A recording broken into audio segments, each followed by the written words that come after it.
The Missouri River churns in the Midwest on a sunny day. The Mighty Mo, as they call it in Omaha, separates eastern Nebraska on this side and western Iowa on the other. On the Nebraska side of the river, a National Park Service building, its workers and operations affected by the federal government shutdown. Straight Arrow News asked folks here in Middle America their opinion on the shutdown and lawmakers' accountability. Where we're at with our Congress and our Senate right now is the total lack of accountability, not this year, not last year, but over the last 8 or 10 years. And every year it seems to we get more hardened in the division. And that wasn't the way that government was meant to run. Really disappointed with the partisanship that both sides are showing. And I think the vast majority of Americans are somewhere in the middle and just want to get along and get things accomplished. And you have the extremes on the right and the left that make that very difficult. Just a few miles west of the riverfront, the headquarters of Berkshire Hathaway, in that building right there, where its chairman and retiring CEO, Warren Buffett, still comes to work. The so-called Oracle of Omaha. And it's what he said a few years ago about the national deficit that is getting played these days on social media. Watch. I can end the deficit in 5 minutes. You just pass a law that says that anytime there's a deficit of more than 3% of GDP, all sitting members of Congress are ineligible for re-election. Yeah. Now you've got the incentives in the right place, right? And with Treasury Department numbers showing the national deficit at about $2 trillion at the end of September, the Buffett idea would certainly have a lot of political implications in next year's midterm elections and beyond. For Straight Arrow News, total for Mr. Takaichi, 185. Mr. Koizumi, 156. So, the LDP's first female president has been elected. Ms. Takaichi has won 185 votes, Mr. Koizumi 156 votes, and Ms. Takaichi has been elected as the new president of the LDP. According to the LDP's election rule, the candidate who won the larger number of votes will be elected as the new president of the LDP. So we have decided that Ms. Takaichi was a winner. Ms. Takaichi stands up and bowing to the audience. So the new leader of the LDP has been decided. Ms. Takaichi Sanae, former Economic Security Minister, has been elected as the new president of the LDP.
Today, a missile was fired at a boat. On these boats, there were no narcos, we all know it. Why do they fire missiles? That's called murder. And it's the murder of young people who should have other opportunities, which we must give them.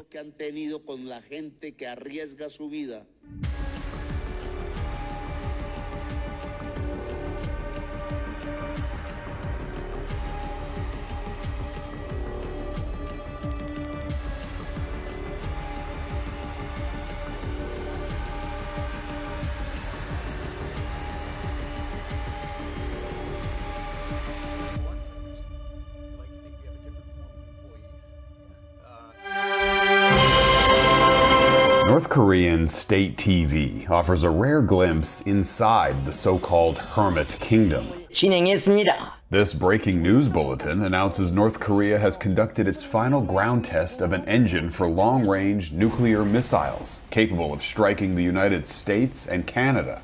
They're testing a nuclear weapons. That's really what we're after here, and trying to prevent them from advancing those programs. This Royal Canadian Air Force crew is part of a multinational campaign monitoring the North Korean coastline, enforcing sanctions against its nuclear program. But their efforts are being thwarted by Kim Jong-un's burgeoning partnership with Vladimir Putin. By supporting Russia's war against Ukraine, he has unlocked the ability not only to continue defying sanctions, but to develop his nuclear weapons capabilities. For years, North Korea has faced a slew of sanctions, but experts have told us that those sanctions have never been harder to enforce, that North Korean dictator Kim Jong-un has never been in a stronger position. And the stronger Kim becomes, the more he tightens his grip at home. In a number of key areas, such as executions or freedom of expression or freedom of movement, things have got a lot worse. The smartphone was recently smuggled out of North Korea. It contains apps designed by the regime that take screenshots and record communication. This South Korean journalist who analyzed the phone says it also autocorrects South Korean-style words to the North Korean regime's preferred language. References to South Korea, for example, are automatically changed to puppet state. North Korea also recently passed a law banning foreign media, including popular South Korean TV shows. Distribution is punishable by death. This North Korean defector says his friend was publicly executed in 2022 for sharing South Korean TV dramas. The laws changed after the pandemic, he says. Everything got worse. He and his family made a harrowing escape by boat to South Korea a couple of years ago, but stories like theirs are increasingly rare. Thousands of North Koreans used to defect every year, most fleeing to China. But North Korean and Chinese authorities use the COVID-19 pandemic as a pretext to seal the border, with electric fences and security. It's just physically impossible for people to cross into China now. Kim Jong-un is cracking down like never before, and now there's no escape. Jeff Semple, Global News, Okinawa, Japan. Now let's talk about Iran. It is staring at its biggest threat in decades. The capital, Tehran, may not survive much longer. Reservoirs are drying up, rainfall has dipped considerably, and the land itself is sinking. President Masoud Pezeshkian now says that the city can no longer remain the capital. He is preparing to shift the seat of power. For years, Iran has faced significant shortage of water. This crisis has already left millions without taps or power in the summer heat. Experts warn it is not just about weather. It is years of mismanagement and overuse. Here's a report. Iran is facing a crisis so severe it wants to move its capital.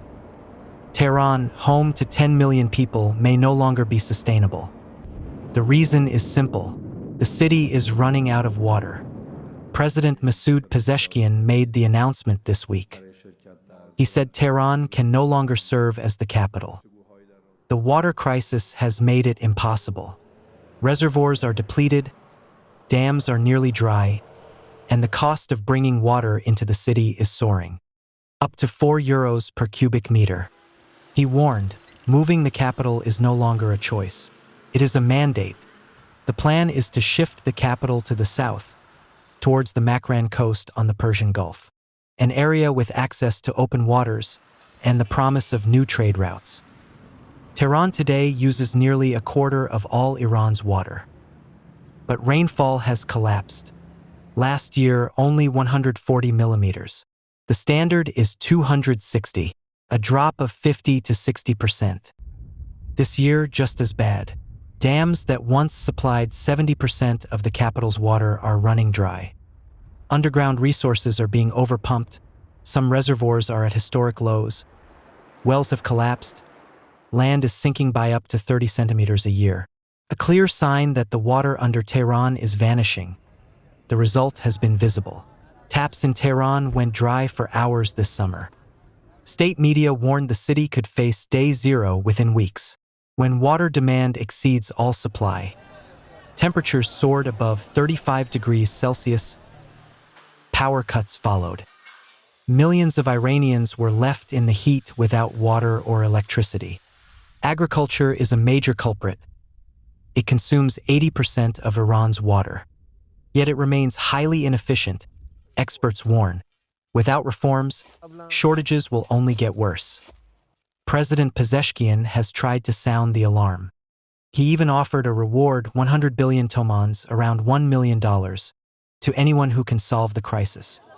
But the problem is not about a single solution. It is about years of mismanagement, development without balance, cities expanding beyond their resources. Moving the capital is one response, but it is also an admission that the crisis is beyond quick fixes. Iran's water system is breaking, and so is its ability to sustain Tehran. Iran is now a warning to the world. Water is not infinite. Cities can grow beyond their limits, and once the water runs out, everything else collapses. For Tehran, that moment may have already arrived. And for Iran, the search for a new capital is just the beginning of a much bigger struggle. אנחנו על סף הישג גדול מאוד. זה עדיין לא סופי. אנחנו עובדים על כך במרץ, ואני מקווה בעזרת השם שבימים הקרובים, עוד במהלך חג הסוכות, אוכל לבשר לכם על השבת כל חטופינו, החיים והחללים כאחד, בפעימה אחת, כשצה"ל נשאר בעומק הרצועה ובשטחים השולטים בה. הנחיתי לפני כמה שבועות את צה"ל להיכנס למעוז החשוב ביותר של החמאס, העיר עזה. במקביל, תיאמתי עם הנשיא טראמפ וצוותו מהלך מדיני שהפך בן רגע את הקערה. במקום שישראל תבודד, החמאס מבודד. וכתוצאה מהלחץ הצבאי העצים שהפעלנו והלחץ המדיני, החמאס נלחץ להסכים לתוכנית שהבאנו. Tensions are rising once again in West Asia. Israel warns of renewed conflict with Iran, signaling that the uneasy calm may soon shatter. The region braces for what could be another devastating chapter in their relentless struggle. More in this next report.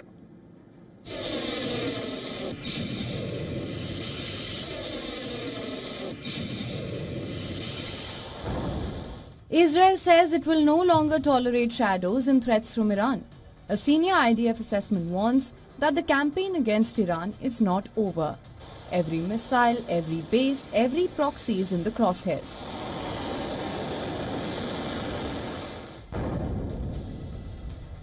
Iran, in response, is thundering back. Its top generals declare the armed forces are fully prepared to decisively confront any aggression. Its naval units, infantry, air defenses, all are on high alert, primed for conflict.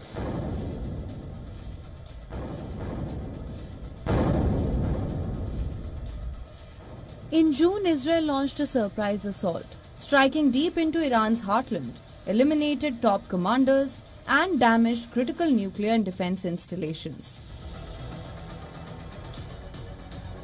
Tehran responses decisively with waves of ballistic missile and drone attacks aimed at Israeli cities, causing widespread destruction and casualties.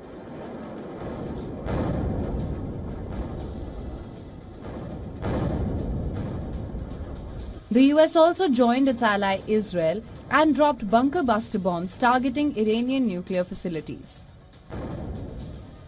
Since then, a fragile ceasefire is holding.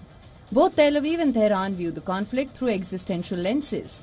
Israel claims that Iran's accelerating nuclear program and missile capacity is an immediate danger.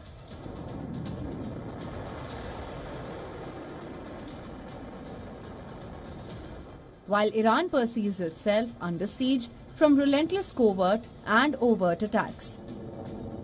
Iran has maintained that its nuclear program is for energy and isn't deigned for obtaining nuclear weapons. But the mistrust between the two West Asia foes runs deep.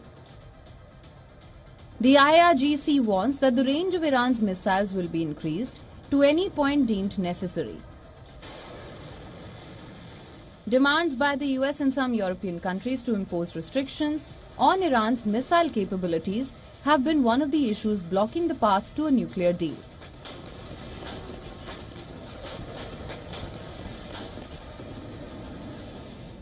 Right now the clock is ticking.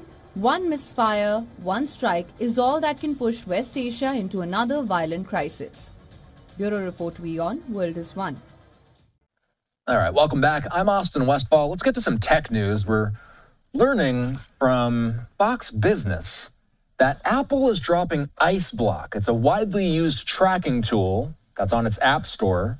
The Department of Justice has raised concerns with the big tech giant that the app is putting law enforcement officers at risk. DOJ officials, at the direction of Attorney General Pam Bondi, asked Apple to take down IceBlock. It's a move that comes as Trump administration officials have claimed the tool, which allows users to anonymously report ICE agents' presence, puts agents in danger and helps shield illegal immigrants.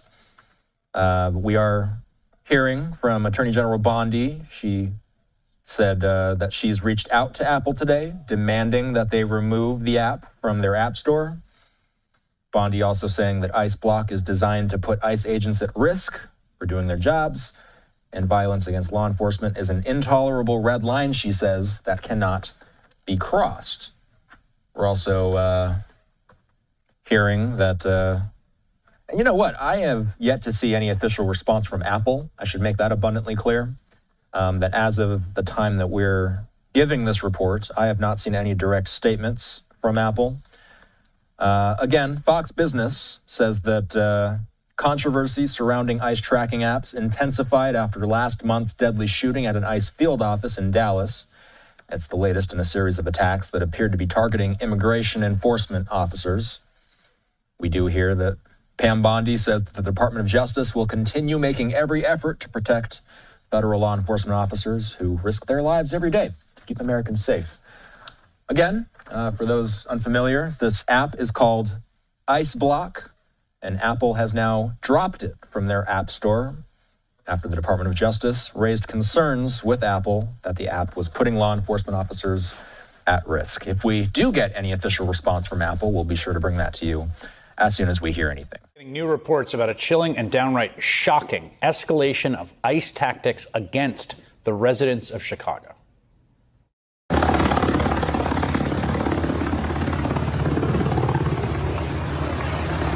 In the middle of the night, hundreds of armed federal agents and police, backed up by riot trucks, smoke grenades, and helicopters, breached fences and busted doors in an immigration raid on an entire apartment building on the city's south side. They pulled dozens of residents from their homes and zip ties, including children, some of them without any clothes. They then held some outside for hours and dragged the others into rented vans.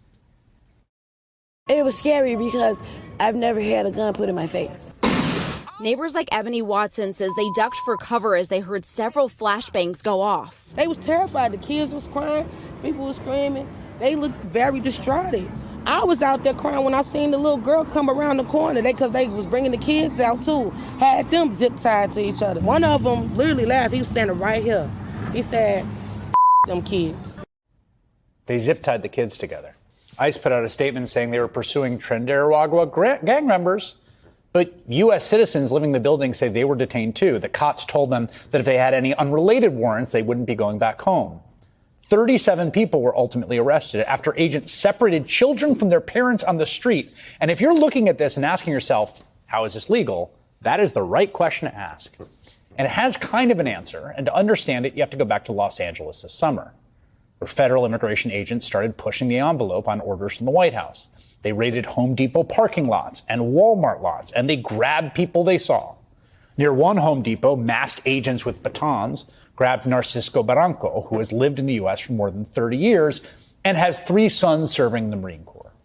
Agents beat Barranco on the ground, dislocating his shoulder before detaining him. In Van Nuys, agents raided a car wash, remembering this, sending patrons and workers scrambling before the 79-year-old owner, who is a U.S. citizen named Rafi, tried to ask them what they were doing. That is when Rafi was taken down by agents and eventually handcuffed. Rafi says he was injured in the process. And they sit on me. This is my elbow since a week ago. And this is my arm. Rafi says he and 5 others at his car wash were taken to a federal detention center downtown. We're still working to learn more about why they were detained. And that man is not alone. Look how you got my hand. You're twisting that. I'm American, bro. Yo, these guys are literally based off of skin color. My homie was born here just because of the way he looks. Agents kept stopping people they suspected of being undocumented immigrants for no reason other than they weren't obviously white. Like Brian Gavidia, the man you saw there, the 29-year-old American. He wasn't arrested, but he says agents went through his phone for 20 minutes and kept his real ID card. Now, these are obvious violations of people's core constitutional civil rights, their right to equal protection and the freedom from unlawful searches and seizures. And victims filed a class action lawsuit. And after an entire bench trial, a federal judge sided with those victims and ended the ICE sweeps. And in her ruling, she wrote, "It is illegal to conduct roving patrols which identify people based upon race alone, aggressively question them, and then detain them without a warrant, without their consent, and without reasonable suspicion that they are with status." Yes, it is. Yes, it is. An appeals court upheld her injunction against ICE. You have to stop doing this. And so the Trump administration took the issue to the Supreme Court. And lo and behold, last month, the court's 6-3 conservative majority voted to just let Trump and ICE continue for now, as the case works its way up, to use racial profiling in their immigration raids, halting the lower court's decision, saying, go ahead. Now, they gave no reasoning or explanation for their decision, silent, except Justice Brett Kavanaugh, who wrote a short concurring opinion saying there's absolutely no problem whatsoever with racially motivated stops by law enforcement. Quote, "If the officers learn the individual they stopped is a U.S. citizen or otherwise lawfully in the U.S., they promptly let the individual go." Welcome to the era of what critics call the Kavanaugh stop. Carte blanche for ICE to continue violent, warrantless raids and stops all over the country to undocumented immigrants, lawful residents, and American citizens alike. Like Leonardo Garcia Venegas. You see him there, being cuffed roughly by ICE agents on a construction site where he was working. Vargas showed the agents his real ID as proof of citizenship, and they told him he was lying. And it took hours to get him out of custody, so not exactly expeditious. And then, get this, 2 weeks later, ICE arrested him again at another work site. He's now suing the government. The consequence of all this is what we're seeing now in the dead of night in Chicago. Dozens of federal agents raiding an entire apartment building with kids in it just to see what they can find. It's the most egregious abuse of our basic rights as Americans I've seen in a long time, maybe my lifetime. And it comes 2 weeks after Secretary of Homeland Security Kristi Noem posted a hype video of another violent ICE raid with helicopters and grenades, this time on a house in the Chicago suburbs. And guess what? 2 U.S. citizens were mistakenly arrested. You know, there's a reason the American founders put the right to be free from unlawful searches and seizures in the Bill of Rights from the start. Masked secret police profiling people and now targeting entire apartment buildings, making everyone prove they're not guilty of something, is the province of tyrants. It is the opposite of American. And I don't think Americans will stand for it, nor should they. Welcome in here to Live now from Fox. We are following some breaking news, just getting this in here. Let's put this up on your screen as we're learning Department of Homeland Security Secretary Kristi Noem saying she's going to deploy more special operations to Chicago. Here's what this says. Today in Chicago, members of our brave law enforcement were attacked, rammed, and boxed in by 10 vehicles, including an attacker with a semi-automatic weapon. I'm deploying more special operations to control the scene. Reinforcements are on their way. If you see a law enforcement officer today, thank them. This post coming shortly after we did see another social media post here from Department of Homeland Security Assistant Secretary Tricia McLaughlin after she shared that federal agents were rammed and boxed in by 10 cars in Broadview, Illinois, and that's where anti-U.S. Immigration and Customs Enforcement crowds have been gathering for days.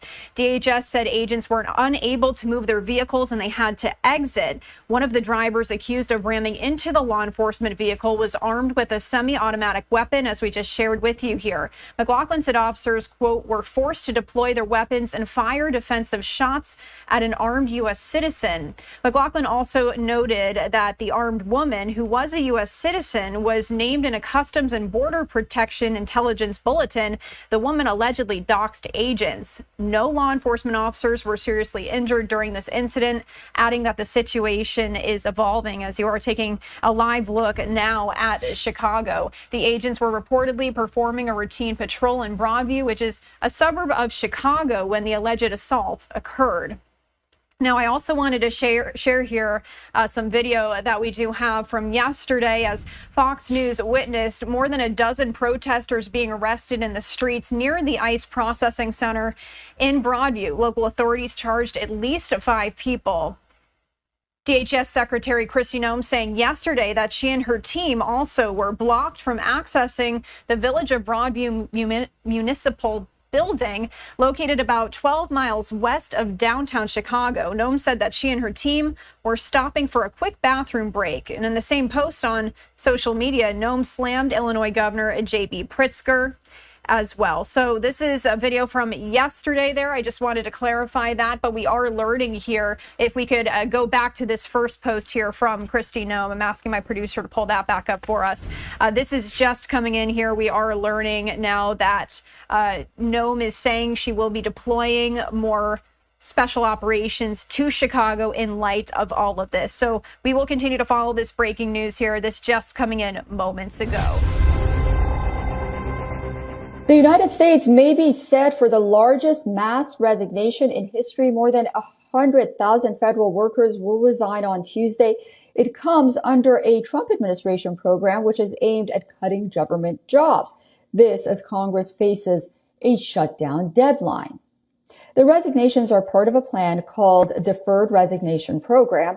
Workers say months of fear, pressure, and job insecurity forced them out. Some describe it as losing their mission and purpose in government.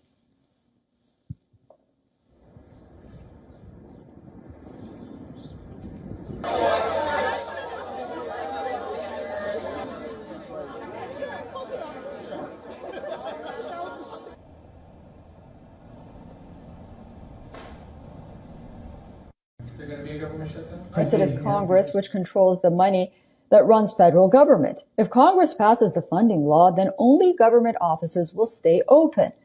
If no deal is reached, the White House has ordered agencies to prepare for large-scale firings as well.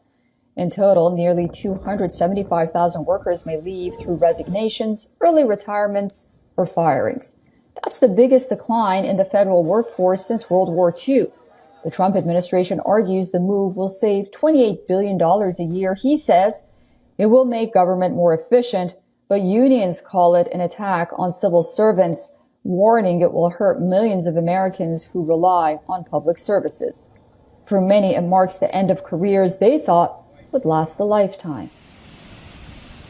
Можем да потвърдим за трите жертви съболезнования към близките и роднините на хората, които загубиха живота си при това природно бедствие, което, както видяхте, от планината се е свлякла и земна маса, и дървесна маса, всичко е отишло на плажа.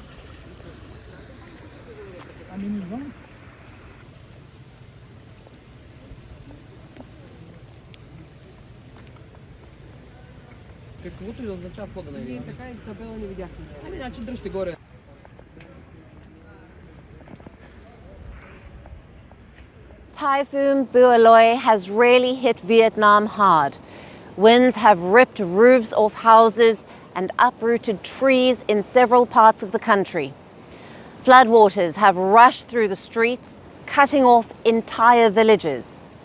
Power outages have left tens of thousands of families in the dark, and both airports and rail services have had to shut down because of the storm. So far, the typhoon has claimed 36 lives, injured 147 people, and left 21 others missing. Authorities have managed to evacuate over 28,000 residents, but many are still stranded in dangerous conditions. Experts are warning that climate change is making storms like Bualoi stronger and more destructive. More details in our next report.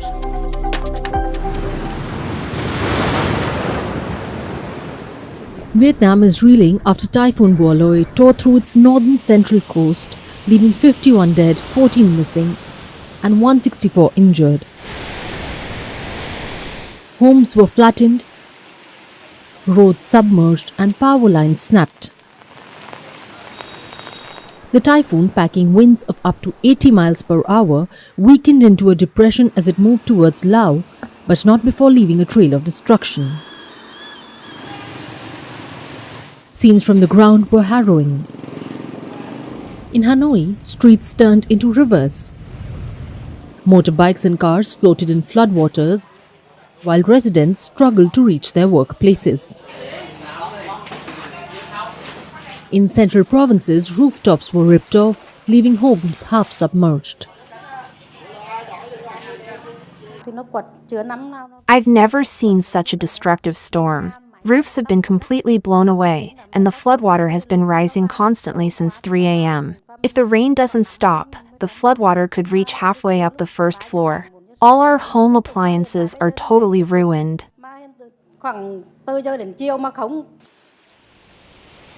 The government had evacuated over 28,500 people before the storm. But many fishermen remain missing, their boats washed away by waves reaching 26 feet. Hundreds of flights were delayed or cancelled as airports closed, while Vietnam Railways suspended most services between Hanoi and Ho Chi Minh City. The damage is widespread. More than 230,000 houses were affected. Tens of thousands of hectares of rice and crops were destroyed. And tens of thousands of families plunged into darkness after power outages. Roads, schools and offices were left in ruins. Authorities warn of worsening conditions. Rivers and reservoirs have risen alarmingly. Rainfall has also exceeded in some areas, with forecasts of up to 20 inches in others. In the summer, this street often gets flooded when there's heavy rain. But it's never been flooded for as long as it has today. As of now, it's been 5 hours and 15 minutes, and the water still hasn't receded. No one expected the typhoon's circulation to be this intense. Typhoon Bualoi is part of a grim pattern. Vietnam experiences up to 10 storms annually, and climate change is turbocharging their intensity. Storms are becoming more destructive, rainfall more torrential, and recovery even more difficult. Typhoon Bualoi and its flooding have caused an estimated property damage of over $600 million. Last year, Typhoon Yagi killed around 300 people and caused $3.3 billion in damage. Experts warn that without urgent action on emissions, future storms will be deadlier.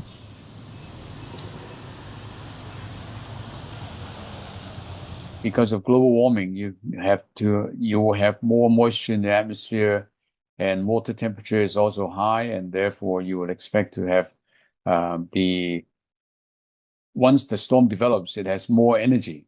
And so you can expect the storm to become even more intense in the future. The Vietnamese Prime Minister ordered troops and police to assist in rescue operations. Relief efforts are underway, but communities face a long road to recovery. Crops, homes and livelihoods lie in ruins. And for those witnessing the disaster firsthand, the typhoon is unforgettable.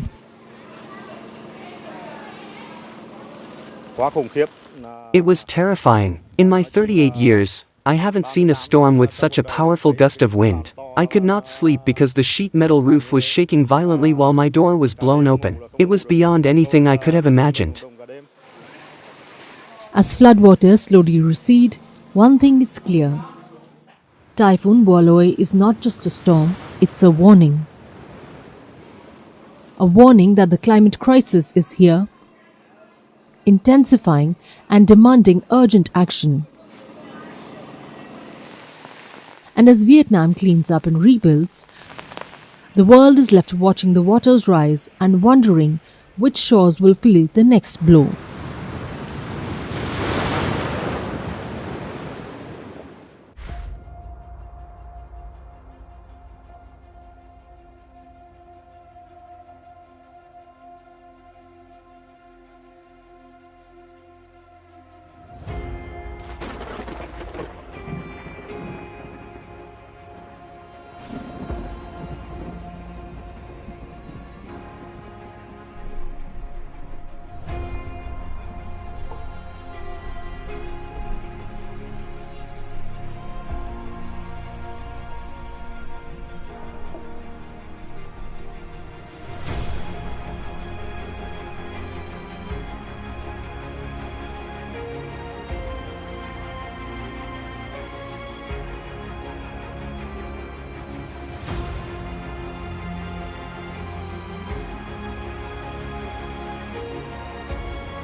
y se va a ir el corte.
Time